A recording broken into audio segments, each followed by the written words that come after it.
What's going on, traders? Sandra O'Connell here with Pristine Capital, coming at you with yet another market recap video. It is February 10th, 2022. Let's talk about this wild action related to the CPI print. Before we do that, quick risk disclaimer: nothing in the video should be construed as investment advice or recommendations. Please follow your own trading plan and your own risk parameters. And last but certainly not least, do not YOLO your entire account into any one of my trades. All right, let's dive in. S&P 500, as measured by the SPY, finished down 1.8%. Nasdaq QQQ was down 2.26%. IWM small caps down about 1.5%. Dow Jones 1.43%. Wow, and this ARK Innovation ETF, I didn't realize at the end of the day, it really got crushed, down 3.09%. For most of the day, the ARK Innovation ETF and the small caps were actually leading. And then look at this volatility explosion here. The volatility indices were all up in the teens.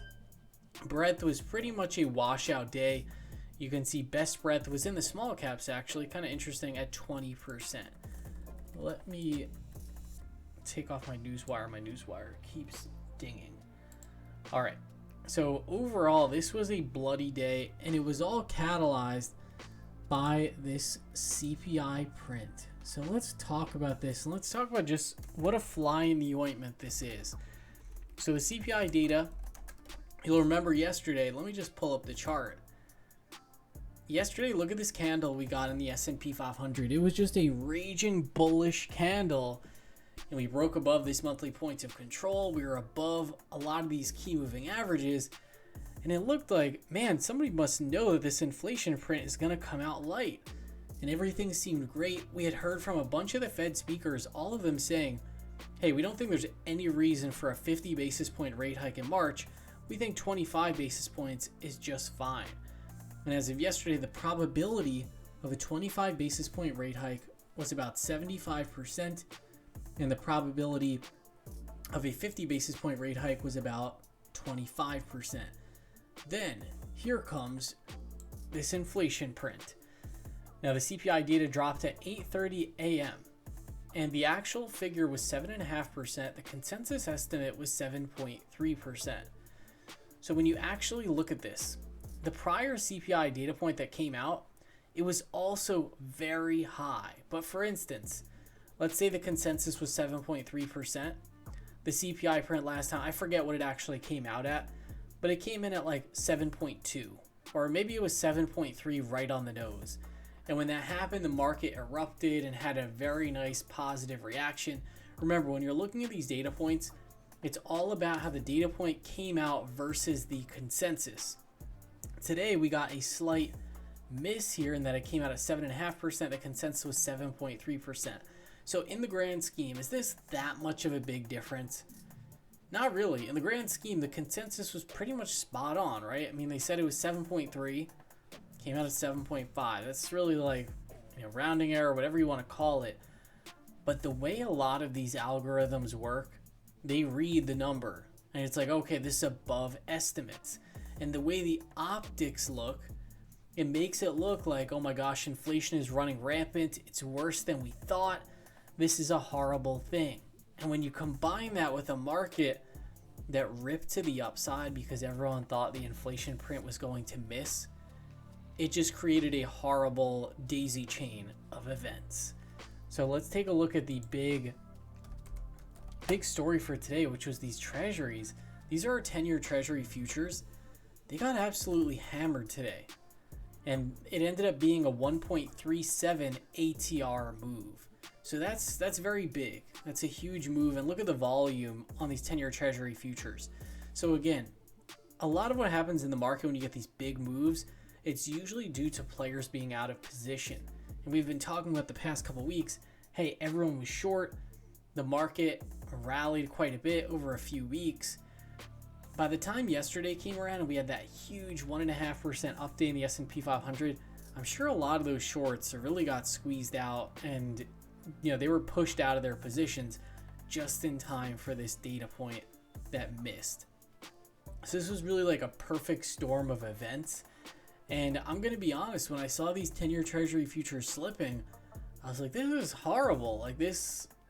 Like honestly, throughout most of the day, I felt like the price action should have been worse. Like even on the lows of the session today, I felt like the market overall held in pretty well because, like, let's look at the weekly chart for these 10-year Treasury futures. They're cascading to new lows, right? And pretty much every time we've had a run lower in these 10-year Treasury futures, which coincides with a run higher in 10-year yields, it's been horrible for growth stocks, horrible for any sort of duration sensitive asset. On this latest run lower, this actually has been pretty much absorbed by the market. And you might say it's not being absorbed by the market. The market was down today. But look at what these Treasury futures have done over the past 1, 2, 3, 4, 5, 6 days. It's been pretty much like a, almost like a parabolic move to the downside now after these past 2 days. And look at what the S&P 500 has done, for instance. Over the past 6 days, this is our weekly chart of the S&P 500. We're putting in a doji candle so far for the week. So it might seem like, oh my gosh, the market is imploding on this. But really, we went from, hey, we might actually break out to the upside to here we are, we're back in the range that we were in for the past, week and a half of trading. So it's definitely important to zoom out. But look at this now. So the S&P 500, we lost this monthly point of control, which was at 4534.75. We lost the 5-day EMA. We lost the 10 EMA. We are, however, still above this 20-day simple moving average. And of course, we could just gap down tomorrow. And, for all I know, we could gap down to 43.09 if the market really wants to get crazy. So, yeah, for right now, we're above that key level. Let's take a look at the hourly chart. And my trend model flipped to a -1. The other thing that's kind of interesting is we had a really high reading of the dark index yesterday. It came in at 50.3. So I'm curious to see when the dark index comes out tonight. Like, I would imagine we're going to get a pretty low dark index print just because this move was so unexpected. This is our hourly chart of the S&P 500. This is our weekly value area. And as of right now, we're trading below this weekly point of control.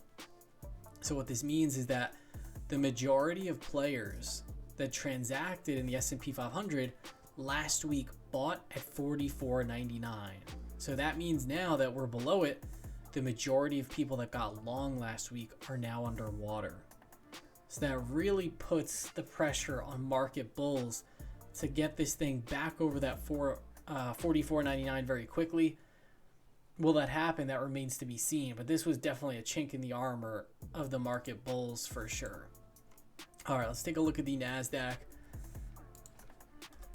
Pull these up quick. Nasdaq, of course, getting hit the hardest because the Nasdaq, these stocks are the closest things you can get to Treasuries.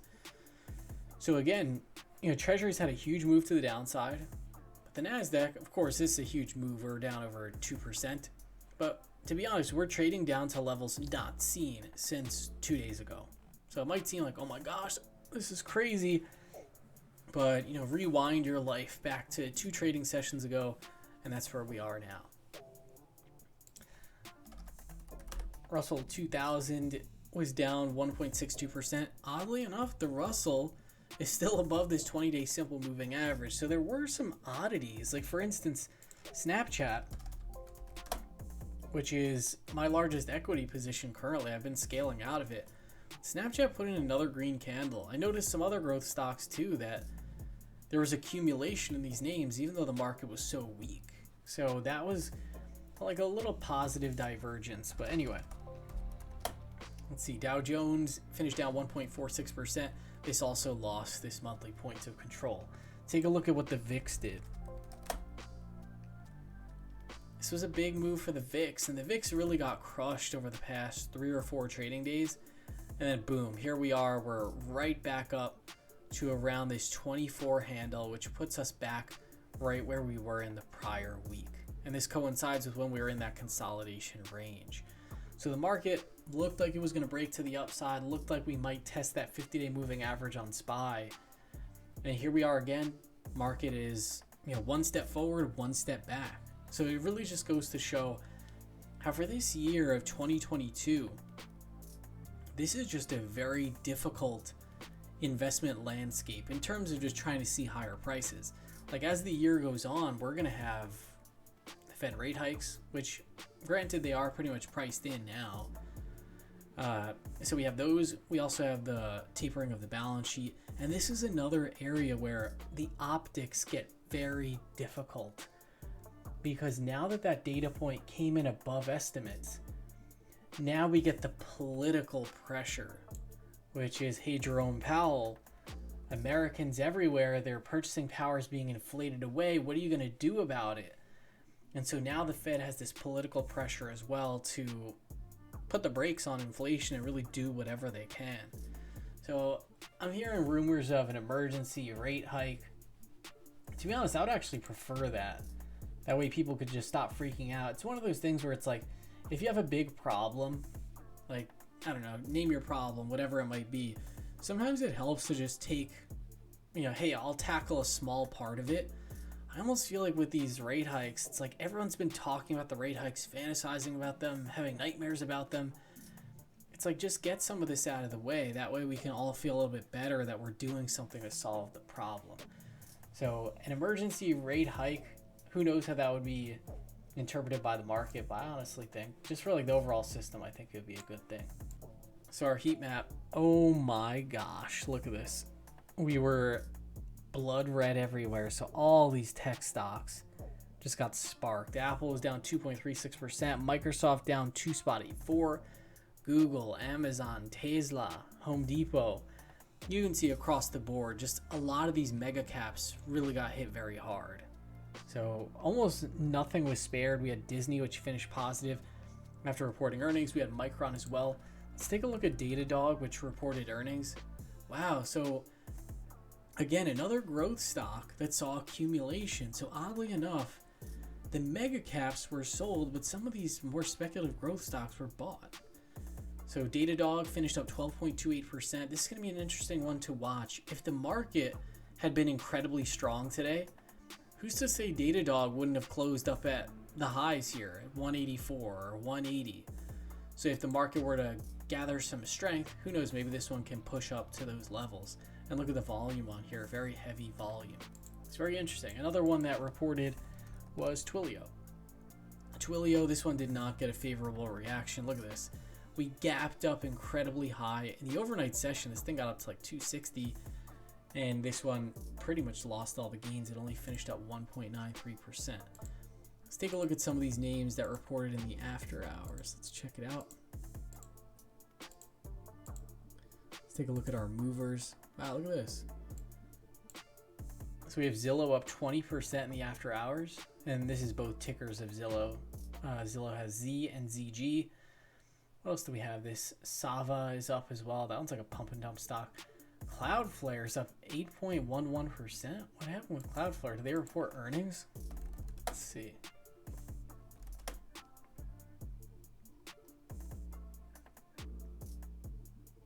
Oh, wow. Yeah, look at this.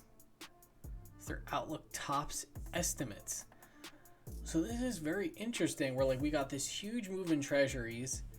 We're seeing the dark index is still coming out hot. Overall, the market was very risk off today, but we're seeing accumulation in some growth stocks. So a really odd picture. Let's look now at our sectors and style factors and see what did what. Sectors. So overall, a bloodbath today. And what were some of the hardest hit areas of the market? Home builders were down 3.61%. That's huge. That was an area everyone had been hiding out in for a while. The ARK Innovation ETF, we already mentioned that, down over 3%. Biotech down almost 3%. Gold miners just cannot catch a break. And what else? Let's see. Yeah, the SPAC ETF was barely down. I'm wondering if there are a bunch of people that were just short SPACs and we're seeing some short covering or what is going on there. And then energy was only down 0.62%. So this is the big problem. These energy prices are being so stubborn. And really what we don't want to see is like the inflation data comes out hot and we have crude oil up, 5% today. Like we just don't want to see that. That's a bad configuration for the market. Style factors. Interesting enough, Minvol was one of our worst performers. Minimum volatility was down 2%. and quality was down 2.19%. Growth was down 2.03%. Best performer was international value and value. Oh wait, and actually cyclicals. Wait a minute, international value and cyclicals. So this is another oddity. Like sometimes when you see the market action, it's almost like there's the action that the market wanted to have, but then there was like this exogenous shock put onto the market, and it just kind of pours cold water on the whole move. And to me, it looked like this market really wanted to be risk on and like, let's bid the ARK stocks, let's bid growth. Small caps are ripping, but it was just this move in the Treasury futures was just too difficult to overcome. Now, another element that we have to contend with is we had a nice window of opportunity here where it's like the dark index was high, everyone was bearish, and then we had this nice seasonality. We had to really just get it going here and get the momentum. Now, as we approach the tail end of February, the seasonality really just gets pretty poor until we get to about mid-March. So my expectations for the market, I must say, are pretty low. I think having the VIX this jacked up again certainly helps in terms of just giving us more potential rally fuel. But I must say, I really think we're going to have to play for singles and doubles, not really home runs. All right, let's look at my trades for today. And I'm going to talk to you about a key nuance in my trading that it's almost like a learning lesson for me, and you can learn along with me. With these videos, my goal is always just to be very transparent. You know, I share all my live trades with you guys, and I share them in real time with Pristine Capital members, and doing so really helps me improve. So let's talk through these trades. Let's jump over here. Where were these? Okay, so I took another target in my Snapchat position. So this one I really sized into it, which was good. Getting this target off. So I set a limit order out, and I set this order out last night actually for 41.60. And I believe that coincided with the 50-day moving average, or just very close to it. Where was this? So I was like, hey, I want to take another target. And I think I caught almost near the high of the day. Yeah, I got 41.60, which is like right around that 50-day. Snapchat still looks great. As I'm selling this position off, I'm knowing full well, hey, Snapchat might go up to like 55 bucks throughout the course of the year. And I'll be like, why did I sell it down here? But what's most important is locking down a reasonable gain. It doesn't matter, like, if I lock in a 15% gain on this very large position, even if the stock goes up another 20% or whatever, as long as I'm getting odds on my money, that's what's most important. So I was able to take another target there, which was good. I had paid $34.79 for this position, close to amount for 41.60. So that was great for me. I did take Roblox long for 71.97. And this was when the market, remember, at one point today, the market looked like it was about to flip green. That was the other sicko thing about it. What flipped the market deep red was we got some headlines intraday, and I believe it was Bullard, that said we might be able to start, or we might have to start, quantitative tightening in Q2 of 2022. So that was definitely a big expectation breaker. In the last Fed meeting, Powell was not concrete in terms of when they would be starting QT. Because I think everyone's view was inflation is peaking. And now that we got this report, until next month when we get the next report, we can't really say definitively inflation is peaking. As of right now, it's still accelerating, which is a challenge. So Roblox, I entered this one, and this one didn't hit my stop. I was actually considering taking some trades off into the bell, and I was like, to be honest, none of my stocks really hit their stops. So that was what was a little bit tough about it. Coming into the day, I was like, you know, if we break some key levels on SPY, I'm going to piece out of almost everything in my portfolio. When I saw my stops were going to hit, I was like, hey, let me just wait for my stops to actually get hit. So Roblox added this one for a potential run into the earnings print. And then what else did I do? Closed out the SPY February 18th, 455 calls for 282. I paid 617. This was a roll trade from a prior SPY position I had on that worked out very well. But I must say, so here was the element of my strategy today, which I want to improve for the next time we have this scenario, because this scenario happens a couple times per year, really. So what I want to do for next time, yesterday this was like a full 1 ATR move, and it was just so powerful yesterday. It was kind of ridiculous if you were watching this rally. And to be honest, I had a really good P&L day yesterday. It was like awesome. I crushed it. I had a 100% win rate on my trades. And we had, of course, a binary event today. I sort of got seduced by, hey, this smart money, they might know this inflation print's going to come out weak. Normally, in front of a binary event, I would be trimming a lot more than I did, especially when I got paid so nicely. But basically what I try to do is like sneak another good day in. I was like, you know what? It seems like there's a high probability this is going to be a miss on inflation. The market's likely just going to rip right up to this 50-day moving average. But here's where I could have improved upon that. The move from where we were yesterday, and I kept telling myself, as soon as we tag that 50-day moving average, I'm going to take off all my risk. And this is just going to be a great sequence for buying the dip in these levels and really just riding it out. But look at this. So we were at 45.85, and the level where I wanted to take off a bunch of risk was really like 4,600. Honestly, that is like, what is that, like not even 1% higher? It's very, very small. So to be honest, what a true professional, like an elite level professional would have done is take off more risk, knowing even if it gets there, that's great, but my reward to risk is not really good when I'm playing for like a 0.4% move to the upside and we have a whole lot of downside if the print misses. So if I had done that and executed that properly, I think my trading could have been absolutely lights out deadly today. So for me, that gets me excited. It's just another thing that I want to work on those days where we get the big gaps higher and the really explosive moves. It's usually when everyone wants to get long. And to be honest, usually when you get those moves, unless you're coming off of like a major bottom and the VIX was just at like a 40 or a 30 or whatever, usually those days are followed by, at the very least, like some sort of consolidation. It's kind of rare that you just get the market ripping to new highs and that sort of thing. So always selling into strength, I think, is so important, and that's something I want to keep working on.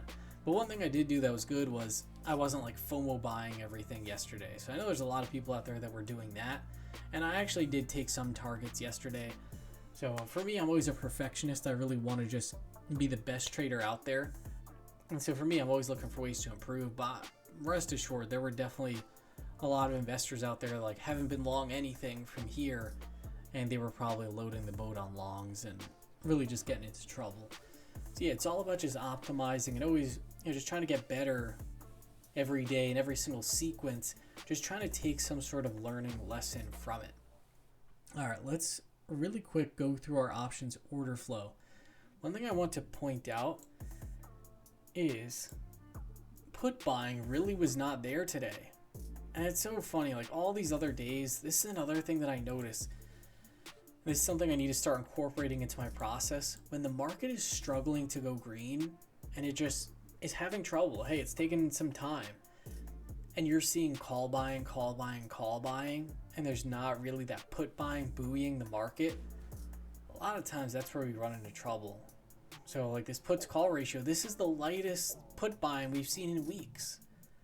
And this was, arguably one of the worst expectation breakers we could have ever had. So sometimes this smart money, like they're really not even smart. A lot of times this smart money is like the ridiculously dumb money. So that's another thing, the put buyers really were not there. Let's take a look at our tradescape. Let's see what we had today. I'm going to remove these filters. Let's go to our options races. Oh my gosh, in my 76ers, I just got a trade. They picked up James Harden and they gave away like half of their good players. Pretty crazy. Anyway. Wow, so SPY actually beat out Tesla for total premium today. Tesla was very light, only 1.2 billion. It's kind of odd. Let's take a look at what we had for our mixed bag in Tesla SPX. Ton of call buying. That's not what I want to see. SPY. A lot of put buying, which is good. I'm sure these guys were just hedging right into those lows today. So I'm sure a lot of players that got pushed out of their shorts, they were like, oh my god, what's happening? Small caps, a lot of puts going up. So this is good. We are seeing some hedging at the index level. Yeah, definitely seeing a bit of put activity. Let's see the Qs. Nice, we got some put buying in the Qs. So of course we're gonna have to see what happens. I'm really curious to see this dark index tonight, what that looks like. And never a dull moment in this market. Hope you guys all had a good session today. I'll see you all tomorrow.